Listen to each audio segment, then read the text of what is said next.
25 de mayo, ayer y hoy. Pensábamos con Daniel antes de arrancar el programa, aquel 25 de mayo del 73, ¿no? Qué fuerte que fue.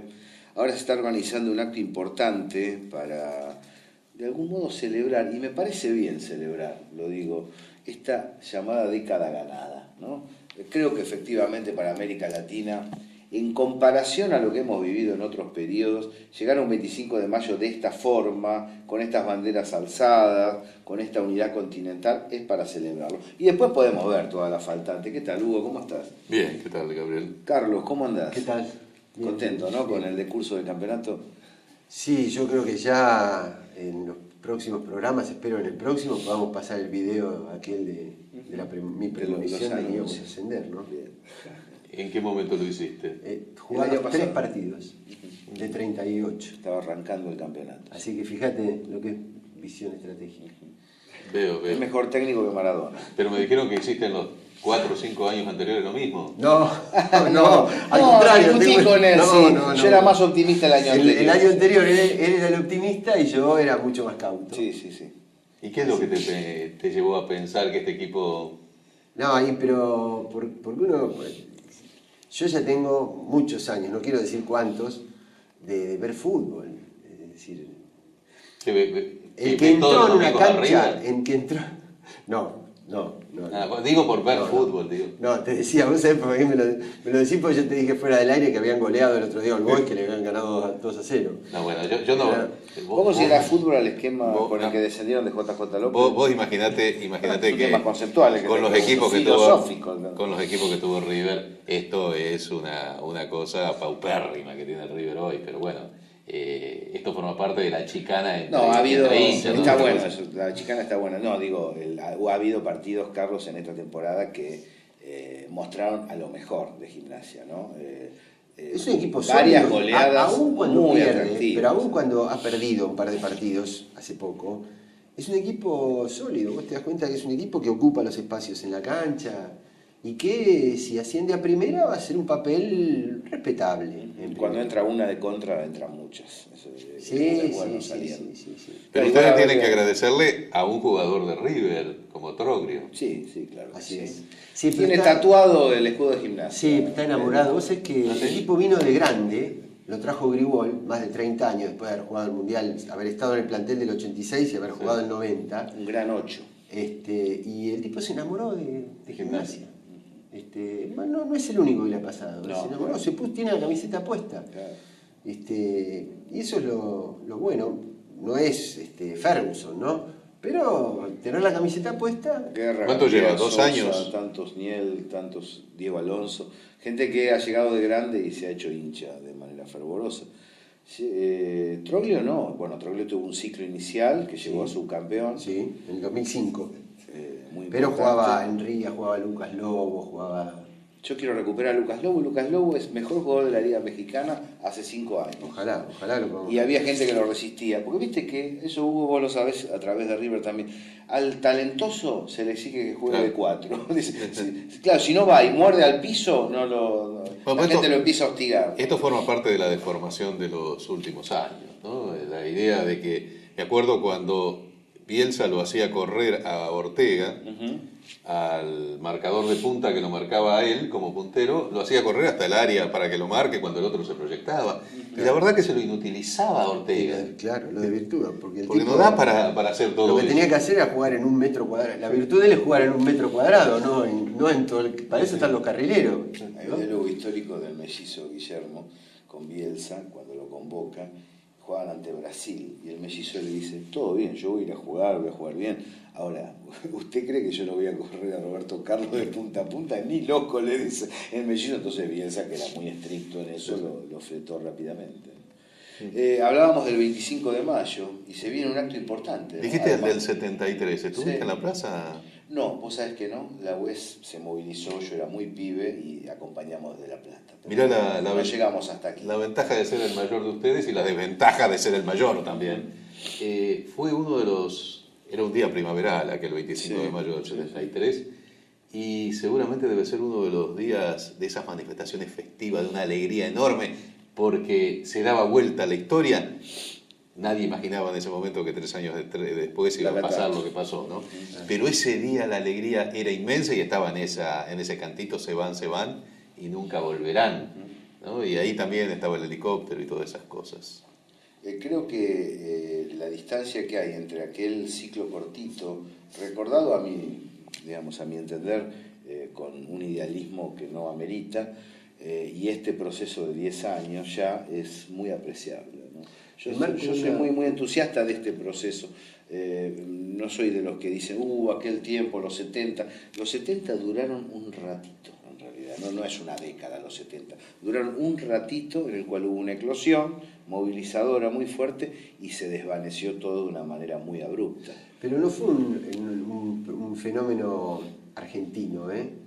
Yo creo que ahí el mundo estaba viviendo un proceso a nivel global de disputa, en términos marxistas, de disputa del excedente del modo de producción de posguerra. Claro. Si había desde posguerra hasta mediados de los 70, estado de bienestar mediante, se genera un crecimiento exponencial en todo el mundo, en los dos bloques, en los dos grandes bloques.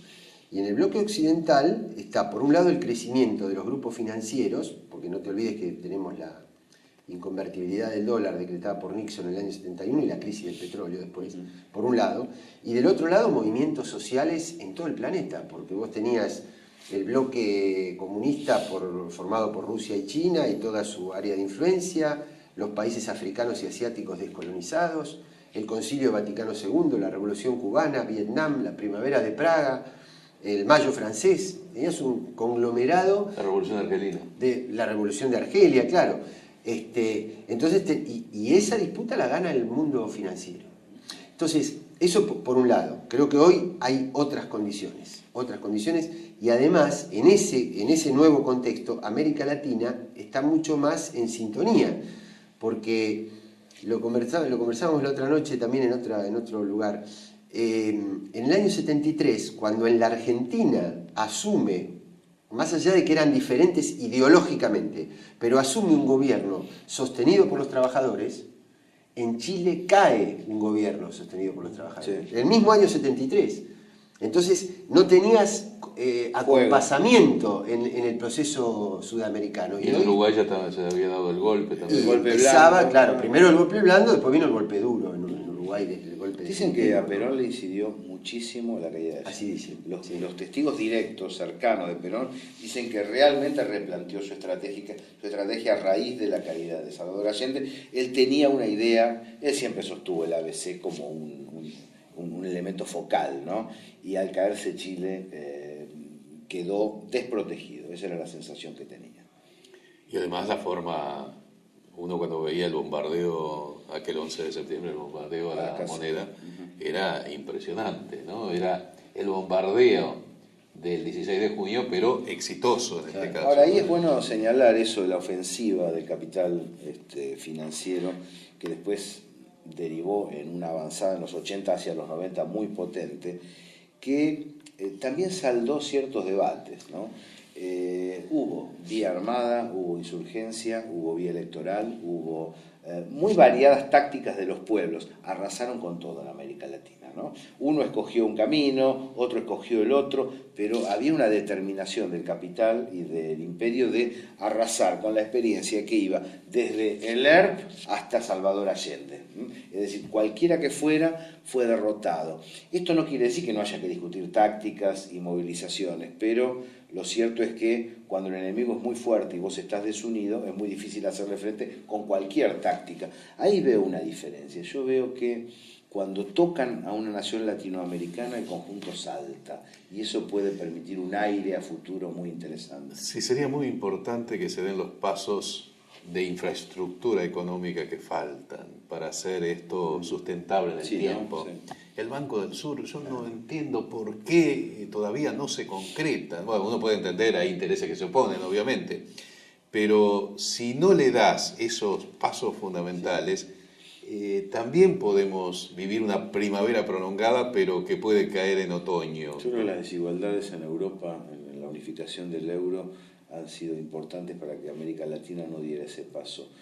porque puede llegar a ser peligroso. Pero Con un Brasil tan voluminoso y otras naciones como Uruguay o Bolivia tan reducidas en términos relativos, el disponer de una moneda común que no esté garantizada. Yo, moneda común, cuando se planteó en la Comunidad Económica Europea, yo ya dudaba. Yo digo, esto a mí me suena interesante como planteo político, pero de muy escasa viabilidad económica. Por eso cuando todavía Evo ahora sostiene moneda única, digo, no, por favor, moneda única no. La única forma de tener moneda única es si vos constituís un Estado político, disolvés los Estados nacionales y creás efectivamente que lo que hoy es cada Estado sea una provincia de una nación. Así puede funcionar. Ahí pasa es que yo... porque no hay que negar que Europa, desde la posguerra en adelante, pasó de ser un área devastada a su reconstrucción y terminó siendo una de las zonas de mayor cohesión social del mundo. Ahora, el capitalismo es tan desenfrenado que primero se empieza a comer la periferia, pero en un determinado momento llega al centro. Y ahora está comiéndose la periferia del centro.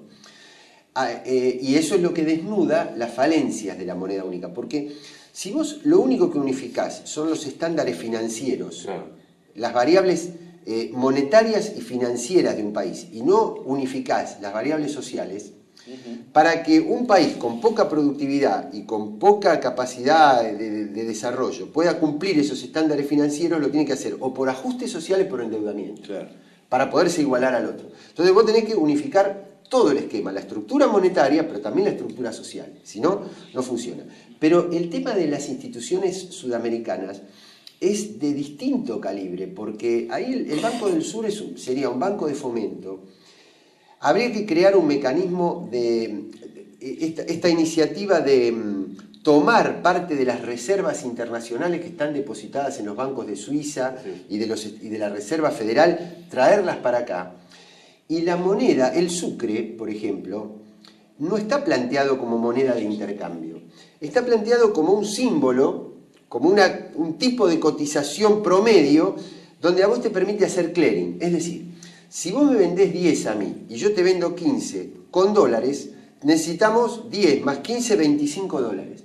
Pero si vos me vendés 10 y yo te vendo 15, pero los 10 que vos me das a mí y que están incluidos en lo que yo después te vendo a vos, los hacemos clearing, nosotros necesitamos nada más que tener 5 y el resto se intercambia a nivel productivo y no nos tenemos que preocupar de cómo conseguir los dólares, ¿no? El sucre es un tipo de cotización, es decir, es un concepto distinto que el del euro.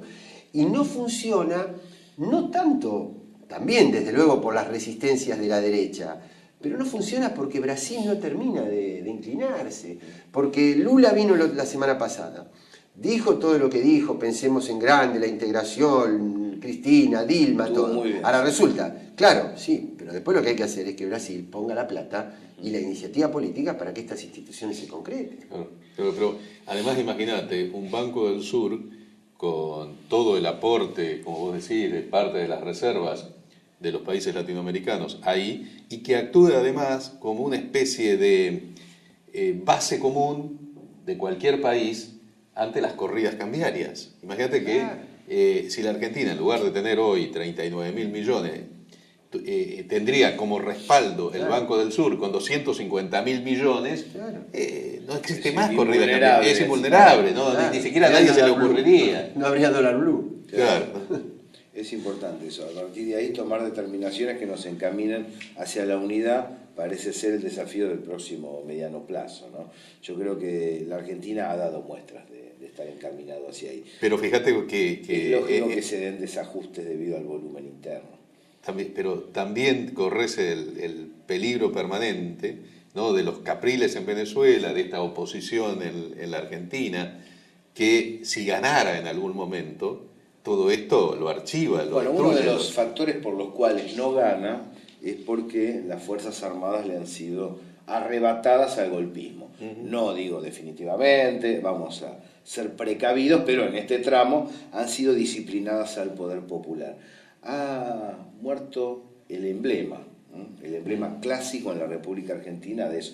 Simultáneamente, como vieron esas parejas, yo he conocido, donde muere uno y al ratito muere otro, también hay un dolor profundo, ¿no? Yo he conocido eso y lo he vivido con mucha emoción, porque es difícil vivir sin la persona que lo acompañó a alguien durante mucho tiempo. ¿Te referís al Sogaray, a Martínez de Oz y Videla? Martínez de Oz y Videla, casi en el tramo que habitualmente sucede con las parejas que están en esa situación, ¿no?